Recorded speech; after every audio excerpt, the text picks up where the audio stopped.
요한복음 5장 10절부터 18절까지 봉독하겠습니다.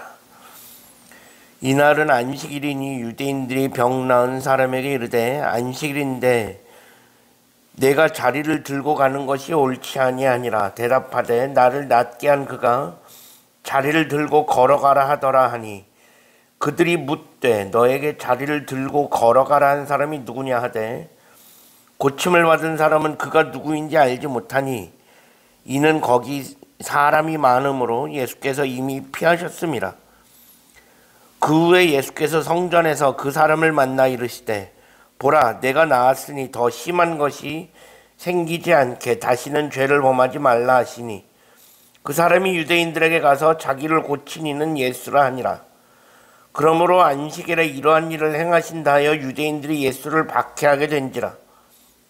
예수께서 그들에게 이르시되 내 아버지께서 이제까지 일하시니 나도 일한다 하시매 유대인들이 이로 말미암아 더욱 예수를 죽이고자 하니 이는 안식일을 범할 뿐만 아니라 하나님을 자기의 친아버지라 하여 자기를 하나님과 동등으로 삼으심이러라. 아멘. 오늘도 새로운 날을 허락하신 하나님께 감사합니다. 오늘은 주의 날 월요일입니다. 오늘 우리가 함께 읽은 본문은 베데스다 연못 사건 이후에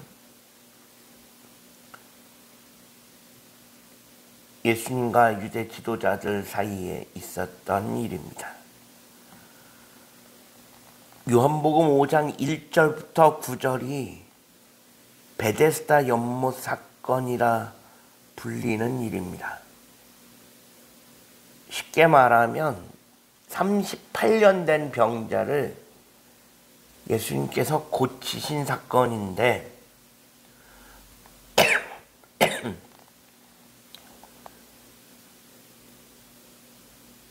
예수님께서 그 병자를 고치신 그날이 바로 안식일이었습니다. 유대 지도자들이 이 사건을 가지고 예수님을 박해하게 되었는데 그 이유는 병자를 고치신 것 때문이 아니라 그날이 안식일이다라는 것 때문입니다. 즉 안식일에 병자를 고쳤다, 이것이 안식일 규례를 어겼다라는 것입니다. 당시 유대인들은 안식일을 아주 철저하게 지켰습니다. 이 안식일은 하나님께서 천지를 창조하실 때 6일 동안 창조하시고 7째 되는 날 쉬셨다 해서 일주일에 한 번 안식일을 구별하여 지켰고 그날은 소위 안식하는 날이다라고 하여 어떤 일도 하면 안 되었습니다. 그래서 안식하는 날, 절대로 일을 하면 안 되는 날이었습니다. 그런데 유대인들이 오늘 본문에서 예수님을 박해했다라고 하는데 바로 이 안식일 규례를 어겼다라는 것입니다. 근데 사실 이 안식일 규례라는 것, 안식일을 지킨다라는 것, 그것은 물론 아주 중요한 것인데, 그리고 안식일은 지켜야 하는 것인데, 사실 이게 좀 애매한 것이 있습니다. 일을 하면 안 되는데 어디까지를 일로 규정할 것이냐, 사실 이게 애매한 것입니다. 예수님께서 안식일에 38년 된 병자를 고치셨습니다. 유대 지도자들은 병자를 고친 것을 일로 규정한 것입니다. 그래서 안식일을 어겼다라고 하는 것입니다. 이 안식일 규례는 당시 유대인들이 지키던 율법 중에서도 유대인들이 특히 중요하게 정말 목숨 걸고 지켰던 것이 두 가지가 있는데, 그 두 가지 중에 하나가 바로 안식일 규례입니다. 그만큼 안식일 규례는 유대인들이 정말 목숨 걸고 지켰던 아주 중요한 규례였습니다.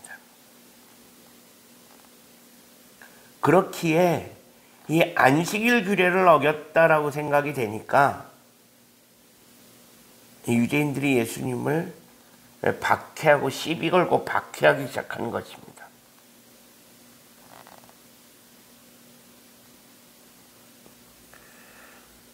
그런데 오늘 본문 17절 이하로 가면 안식일 규례를 어겼다라는 이유로 유대 지도자들이 예수님을 박해하기 시작하니까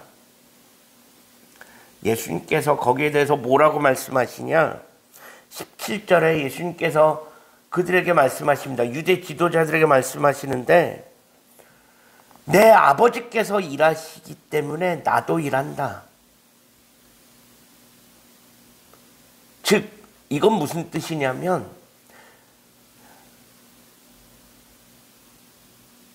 안식일의 주인이 누구냐라는 것입니다.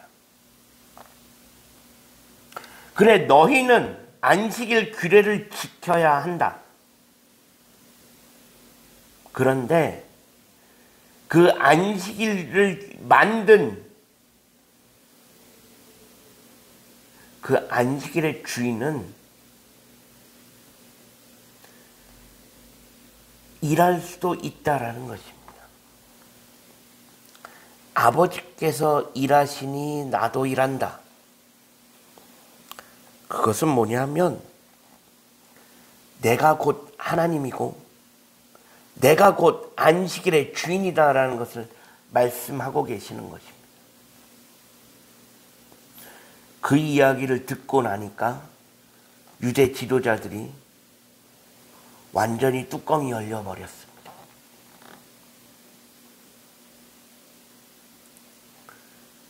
유대 지도자들은 예수님의 이야기를 듣고 나서 예수님을 죽이기로 작정을 합니다. 아, 이 사람 더 이상 살려뒀다가는 큰일 나겠구나, 죽여야 되겠구나라고 결심을 하게 된 것입니다. 그것은 단순히 안식일 규례를 어겨서 뿐만이 아니라 18절 끝에 보면 안식일을 범하였을 뿐만 아니라 하나님을 자기랑 동등하게 여겼다라고 되어 있습니다. 즉 유대 지도자들이 예수님을 죽이기로 결심한 것은 단순히 안식일 규례를 어겨서가 아니라 자신을 하나님과 똑같다라고 이야기했다는 것입니다. 그래서 예수님을 죽이기로 작정한 것입니다. 예수님은 하나님의 아들이십니다. 예수님은 그분 자체가 하나님이십니다.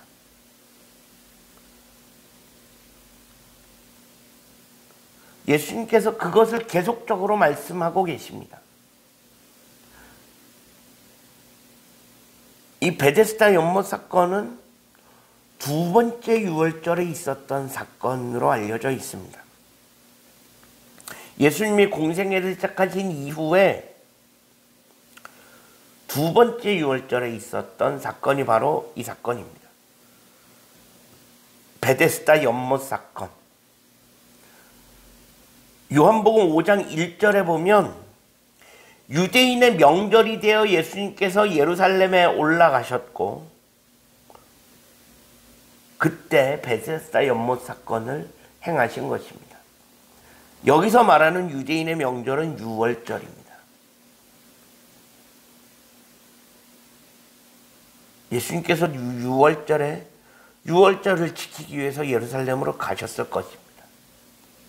첫 번째 유월절에도 그렇게 하셨고 두 번째 유월절도 마찬가지입니다. 그런데 첫 번째 유월절 때는 예수님께서 성전을 뒤집어 엎으시는, 성전을 깨끗하게 하시는 성전 청결 사건을 행하셨고, 두 번째 유월절에 와서는 베데스다 연못 사건을 행하십니다. 첫 번째 유월절에 행하셨던 성전을 깨끗하게 하시는 사건을 계기로 해서 유대인들이 예수님을 지켜보게 되었습니다.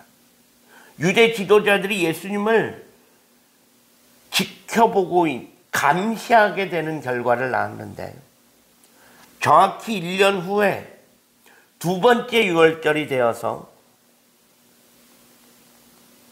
베데스다 연못 사건을 일으키신 이후에는 예수님을 감시하던 유대 지도자들이 예수님을 아예 죽이기로 결심하게 되는 그 결정적인 계기가 바로 베데스다 연못 사건인 것입니다. 이렇게 예수님께서는 유대인들에게 자신이 하나님이심을 계속적으로 이야기하고 있습니다. 첫 번째 유월절의 성전 청결 사건, 내가 성전의 주인이다. 이것 또한 내가 곧 하나님이다 라는 뜻입니다.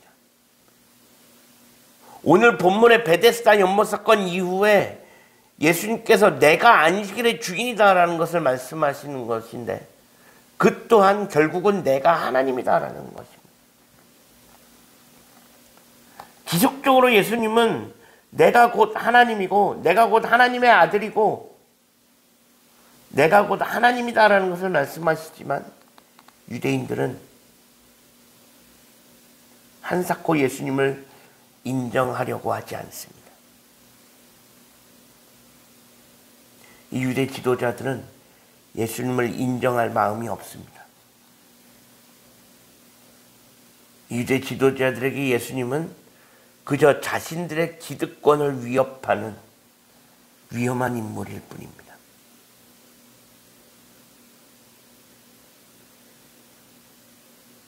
어떻게 보면 이들은 그 옛날부터 메시아를 기다려왔던 그런 사람들인데, 메시아가 왔음에도 불구하고 그를 알아보지 못하고 오히려 그를 죽이려고 하는 그런 일이 벌어지고 있는 것입니다.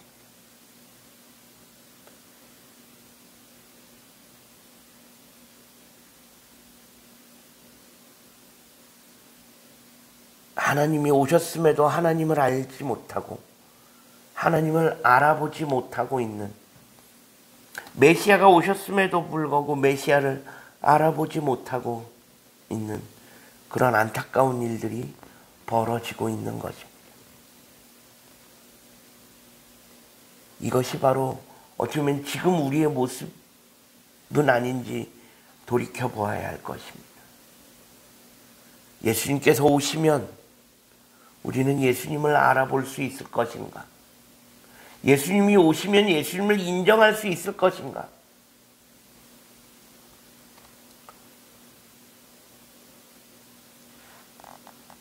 아직도 예수님을 알면서 거부하고 있는 그 수많은 사람들이 있음을 우리는 인정해야 합니다. 마지막 때를 살아가는 우리가 정말로 예수님을 그리스도라고 인정하고, 마지막 때 우리 주님 다시 오시는 그날 영광스러운 모습으로 주님을 맞이할 수 있는